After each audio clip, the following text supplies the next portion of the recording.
सलाह लेना हो तो कभी भी आ सकते हो। लेकिन ये बूढ़ा आदमी अनावश्यक सलाह देता है, अनावश्यक अनावश्यक। जेठमलानी जैसे वकील के पास सलाह लेने जाओ तो एक सलाह के 1000 रुपए लेता है, तुम फोकट में क्यों देते हो? फोकट में क्यों देते हो? इसलिए इंटरनेशनल ठस फटी में टांग अड़ाने की आदत पड़ गई है। दो आदमी बात कर रहे थे, एक तीसरा आदमी सामने खड़ा था। पहले आदमी दूसरे का लड़ रहे थे, झगड़ रहे थे, गुस्से में थे। उसने कहा मैं तेरे को ऐसा घूसा मारूंगा ना तेरे 32 दांत बाहर आ जाएंगे। दूसरा बोला अच्छा अपने को 30 मार कर समझता है? अरे तू क्या मारेगा, मैं ऐसा घूसा मारूंगा तेरे 64 के 64 दांत बाहर आ जाएंगे। वो तीसरा आदमी खड़ा था, उसने कहा भैया ये 32 दांत वाली तो बात समझ में आती है, ये 64 वाली समझ में नहीं आती। उसने कहा मुझे मालूम था तुम बीच में जरूर बोलेगा। जीवन के लिए आज निवेदन करना चाहता हूँ, 60 साल के हो जाओ, सत्ता का सुख छोड़ दो।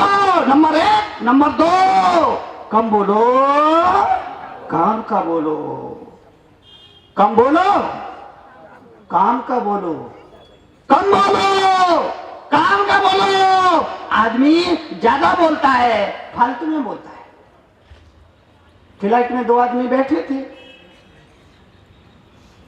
आपस में बात कर रहे थे। एक ने दूसरे से पूछा भाई साहब क्या आप भी इसी हवाई जहाज में यात्रा कर रहे हैं? हवाई जहाज में बैठे थे, हवाई जहाज में बैठे थे और वो बात कर रहे थे। एक ने दूसरे से कहा भाई साहब आप भी क्या इसी हवाई जहाज में यात्रा कर रहे हैं? अब बताइए ये फालतू है ना? अब क्या बोला जाए इसको? आदमी कम बोलता नहीं है, ज्यादा बोलता, फालतू का बोलता है। 2 दोस्त खड़े खड़े बात कर रहे थे। एक ने कहा आज का कितना बढ़िया मौसम है। अरे तो ये तो उसको भी मालूम है, वो अंधा है क्या? लेकिन नहीं, बोलने के लिए बोलते। बहुत सारे लोग बोलने के लिए बोलते हैं। आप सुन रहे, हमारे 50% झगड़े बेमतलब के होते हैं। परिवार में होने वाले 50% झगड़े बेमतलब के होते हैं, उनका कोई औचित्य नहीं। पति पत्नी में झगड़ा हो गया, किराए पे रहते थे, दूसरी मंजिल पे किराए से रहते थे। झगड़ा इतना बढ़ गया कि बस का प्लेट बर्तन नीचे आने लगे। जो नीचे मकान मालिक रहता था उसने कहा ये पति पत्नी तो हमेशा ये प्रेम से रहते थे, आज झगड़ा होगा, क्या हुआ चलो देखते हैं। जाकर देखा दोनों में चल रहा था गुत्थम गुत्थी। पति ने कहा मैं अपने बेटे को इंजीनियर डॉक्टर बनाऊंगी। पति ने कहा नहीं, बेटा बनेगा तो इंजीनियर बनेगा। पत्नी ने कहा कुछ भी हो जाए बेटा बनेगा तो डॉक्टर बनेगा। पति बोला नहीं, मेरे बिजनेस को आगे बढ़ाएगा इसलिए मैं इंजीनियर बनाऊंगा। पत्नी ने कहा मैं हमेशा बीमार रहती हूँ, किस डॉक्टर के दरवाजे खटखटा रही हूँ। बेटा बनेगा तो डॉक्टर बनेगा, डॉक्टर बनेगा इंजीनियर बनेगा, डॉक्टर बनेगा इंजीनियर बनेगा, डॉक्टर बनेगा इंजीनियर बनेगा। दोनों में झगड़ा। मकान मालिक सेठ ने कहा बेटा क्यों झगड़ा करते हो? पत्नी ने कहा दादाजी देखिए मैं अपने बेटे को डॉक्टर बनाना चाहती हूँ, ये नहीं बनाने देंगे। पति ने कहा नहीं डॉक्टर नहीं इंजीनियर बनेगा। दादा ने कहा, बुजुर्ग आदमी ने कहा ठीक है तुम डॉक्टर बनाना चाहती, तुम बेटा बनाना इंजीनियर बनाना चाहते, जरा बेटे की इच्छा भी तो जानो। बेटा क्या बनना चाहता, वो डॉक्टर बनना चाहता, इंजीनियर बनना, उसकी इच्छा भी जाओ, बुलाओ बेटे को। दादा ने कहा बुलाओ बेटे को। पति ने पत्नी की तरफ देखा, पत्नी ने पति की तरफ देखा, दोनों मुस्कुराए और बोले बेटा तो अभी पैदा ही नहीं हुआ। अब बताओ, अब बताइए, हमारे परिवार में अधिकतर झगड़े इसी बात को लेकर हो रहे हैं। 80% बेबुनियाद। दोनों में से एक भी समझदारी दिखाए तो झगड़ा खत्म हो जाए। पति पत्नी में झगड़ा हो गया, झगड़ा इतना बढ़ गया, बाहर से इतनी बढ़ गई। पति बोला मैं पति पद से इस्तीफा देता हूँ। पत्नी बोली वैकल्पिक व्यवस्था तक पद पर बने रहिए। झगड़ा हो गया, झगड़ा हो गया, बहस हो गई। पत्नी ने रुष्ट होकर के घर की चाबी पति की तरफ फेंकी और कहा, ये संभालो अपना घर, मैं चली अपने मायके। पति समझ गया मामला गंभीर है। उसने बात को संभालते हुए कहा, ठीक है तुम अपने पिया हो आओ, मैं भी ससुराल घुमाता हूँ और बच्चे भी ननिहाल हो आएंगे। इतना सुनना था, पत्नी के चेहरे पर मुस्कुराहट आ गई। वो पत्नी बोली, पुप्पू के पापा तुम कितने बोले। एक समझदारी दिखाइए ना, मेरे कहने का मतलब एक समझदारी दिखाइए। पति ने समझदारी दिखाई। घर में एक बहुत बड़ी कलह होने वाली थी। घर में एक बहुत बड़ा झगड़ा विवाद टंटा होने वाला था। परिवार में एक बहुत बड़ा युद्ध होने वाला था। लेकिन पति ने समझदारी दिखाई तो जो कलह क्लेश होने वाली थी वो देखते ही देखते खुशियों में तब्दील हो गई। आपसे निवेदन करूंगा, पति पत्नी आपस में ये समझौता कर ले। एक नासमझी दिखाएगा, दूसरा समझदारी दिखाएगा, कोई तकलीफ नहीं, कोई तकलीफ नहीं। तकलीफ तो उस वक्त होती है जब दोनों ही बोलते हैं और सुनता कोई नहीं। बोल दोनों रहे हैं, सुन कोई नहीं। मैं कहता हूं शादी के बाद 6 महीने तक पति बोलता है, पत्नी सुनती है। 6 महीने बाद पत्नी बोलती है, पति सुनता है। साल भर बाद दोनों बोलते हैं, पड़ोसी रामलाल सुनता है। आपसे निवेदन, जीवन के लिए, जीवन के परिवर्तन के लिए कम बोलिए, काम का बोलिए, कम बोलिए। हर सवाल का जवाब देना जरूरी नहीं होता है। 90% सवाल तो ऐसे होते हैं जिनके जवाब देना जरूरी होता ही नहीं है, लेकिन हम जवाब देते हैं, तुरंत देते हैं। हमको लगता है अगर इस गाली का जवाब हमने तुरंत ना दिया तो हमारा स्वर्ग का सर्टिफिकेट कैंसिल हो जाएगा। हमको ऐसा लगता है इस गाली का जवाब अगर हमने तुरंत नहीं दिया तो हमारा स्वर्ग का सर्टिफिकेट आपसे गुजारिश करूंगा। सुखी जीवन का फार्मूला, अगर आदमी को रहना आ जाए, ढंग से कहना आ जाए और वक्त पड़ने पर सहना आ जाए, जीवन पल्ले पल्ले हो जाए।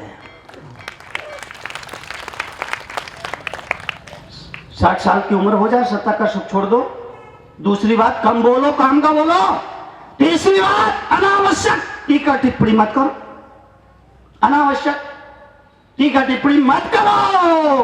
और चौथी बात, चूंकि आप दादा तो बन ही गए हो, इसलिए दादागिरी करना छोड़ दो।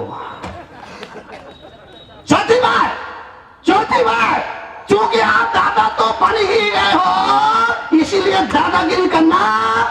अगर इन 4 सूत्रों को आपने याद रखा तो मैं गारंटी ले सकता हूं कि आपको आखिरी समय तक प्रेम से 2 रोटी खाने को मिलती रहेगी।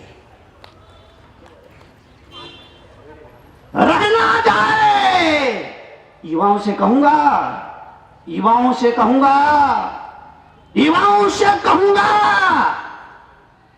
घर में रहो, परिवार में रहो। गुस्से को थोड़ा कंट्रोल, क्रोध पर काबू रखिए। आज की सबसे बड़ी समस्या है क्रोध। घर घर में क्रोध, इधर क्रोध, उधर क्रोध, आगे क्रोध, बाहर क्रोध। सामने वाले गुस्से में आपसे कह दिया कुत्ता और आपने भौंकना शुरू कर दिया तो गलत क्या कहा? बोलो। सामने वाला क्रोध में है, याद रखना, गुस्से में कोई कुछ कह दे उसको सच मत मानना, क्योंकि उसको ही नहीं मालूम वो क्या कह रहा है। बाप ने बेटे को डांटा, बेटे ने घूर करके बाप को देखा, बोला कुछ नहीं, बाप ने कहा क्या घूर घूर कर देखता है? बेटे ने कहा पिताजी, जब जो गलती मैंने किया, अगर ऐसी गलती आप करते थे तो आपके पिताजी क्या करते थे? क्या करते थे? अरे मैंने तो तेरे को सिर पर डांटा है, वो तो पिटाई करते थे। बच्चा फिर भी घूर के देखा। बाप ने कहा अब क्या हुआ? पिताजी, जब आपके पिताजी के पिताजी कोई गलती करते थे तो उनके पिताजी, उनकी बात ही मत पूछना। अरे मेरे पिता तो सिर्फ पिटाई करते थे, उनके पिता तो धोड़ा धोड़ा करके मारते थे। बच्चा घूर घूर के अब भी देख रहा था।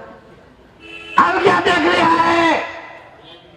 पिताजी, मैं ये जानना चाहता हूं कि आपके पिताजी के पिताजी के पिताजी गलती करते थे तो उनके पिताजी क्या करते थे? अरे बाप रे बाप, उनके बारे में तो पूछ ही मत, क्यों नंगा करके मारते थे। बच्चा अब भी घूर घूर के देख रहा है। बाप ने कहा अब क्या हुआ? पिताजी, मैं ये जानना चाहता हूँ, आपके पिताजी के पिताजी के पिताजी के पिताजी के पिताजी गलती करते थे, उनके पिताजी क्या करते थे? और क्या सवाल कर दिया तूने? उनके पिताजी के बारे में मेरे को मालूम है, उल्टा लटका के मारते थे। बेटा अब भी घूर के देख रहा था। तो बाप ने कहा आखिर तू पूछना क्या चाहता ये बोल। बच्चे ने कहा पिताजी, मैं ये जानना चाहता हूं, इस खानदान में ये गुंडागर्दी कितनी पीढ़ियों से चली है?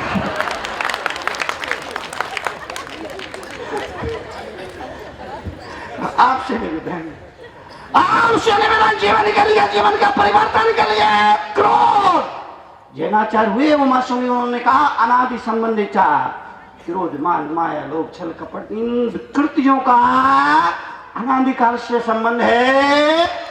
काबू रखो, क्रोध पर काबू रखो। क्रोध जार है। वैज्ञानिकों ने कहा मां गुस्से में है, अपने बच्चे को आंचल का दूध ना पिलाए, वो भी जार का काम करेगी। पत्नी अगर गुस्से में है, उस समय अपने पति को भोजन ना परोसे, उस भोजन में भी पाइजन का काम करेगा। क्रोध जहर है। पति पत्नी दोनों सोए थे, रात में अचानक पत्नी उठी और सोते हुए पति को उठाया और उसके सामने एक गिलास दूध कर दिया। पति तो दंग रह गए। पति बोलो अरे आज प्रेम की सौ मनाया तेरे को, तूने तो कभी ढंग से पाने के लिए नहीं पूछा, आज रात में अचानक 12 बजे ये प्रेम की सौ मनाया जो गिलास का दूध दे रही है। पत्नी ने कहा प्रेम को मारा गोली, वो तो अभी कैलेंडर देखा तो मालूम पड़ा कि आज नाग पंचमी है। मैंने सोचा रात में 12 बजे कहां जा। क्रोध भी जार है, बात समझना आप। क्रोध भी जार है। वो दूध बच्चे के लिए जार हो जाता है, भोजन पति के लिए जार हो जाता है। इसीलिए देवियों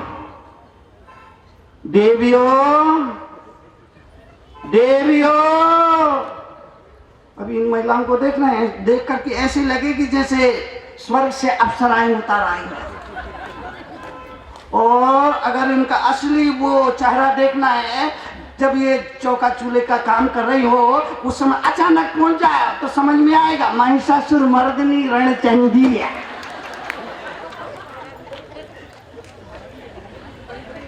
देवियों, आपसे निवेदन करना चाहूंगा, शाम को जब तुम्हारा पति ऑफिस और दुकान से आए तो केवल भोजन कराना, दिन भर की किच किच का कचरा मत खिलाना।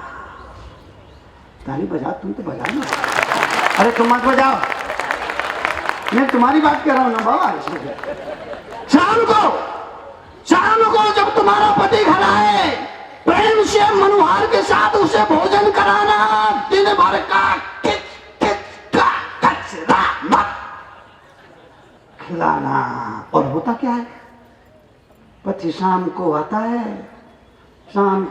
है, रोटी तो 2 खिलाएंगे पर चिंताएं 200। अब तुम्हारी माँ ने जी बोल दिया, आज पिताजी ने ये कर दिया, आज देवर ने ये बोला, देवरा ने ये बोला, आज ये हुआ, आज ये हुआ, आज ये हुआ। आज बेचारा परेशान पति की चिंताएं और बढ़ जाती है। इसलिए मैं आपसे निवेदन करूंगा, जीवन के लिए, जीवन के परिवर्तन के लिए भोजन कराइए। लेकिन नहीं नहीं, वो सड़क के किनारे भुट्टे बेचने वाले रहते ना, सड़क के किनारे भुट्टा बेचते हैं, गरम गरम करके, गरम गरम भुट्टे देता है। आप लेने जाओ तो वो भुट्टे गरम गरम मिलाएगा, बीच में हवा भी करता जाएगा। भोजन करा रहा, पत्नी भोजन करा रही है, बीच में हवा भी कर रही है। सासू माँ ये, ससुर जी ये, देवरानी जी ये, जिठानी जी ये, वो हवा कर रही, हवा कर रही, हवा कर रही है, गरम गरम भुट्टा है, गावा कर रही। क्या हो रहा है? जीवन के लिए, जीवन के परिवर्तन के, जीवन की समृद्धि के लिए पति पत्नी में से दोनों में से एक समझदार हो जाए, बस दोनों में समझ हुए तो फिर आज श्री महाभारत प्रस्तुत करता गोदरेज। महाभारत, महाभारत। लड़के वाले लड़की को देखने के लिए गए। लड़के के बाप ने लड़की से पूछा, बेटा तुमने कौन कौन से धर्म शास्त्र पढ़े हैं? लड़की बोली, रामायण तो यहीं सुन लो, महाभारत घर आके सुना मुझे। महाभारत की स्थिति निर्मित हो जाए, इसलिए जीवन के लिए रहना, कहना, कहने का ढंग आना चाहिए, कहने का ढंग आ जाना चाहिए, कहने का ढंग। पत्नी ने भोजन बनाया, पति को भोजन परोसा, सब्जी में मिर्ची ज्यादा हो गई।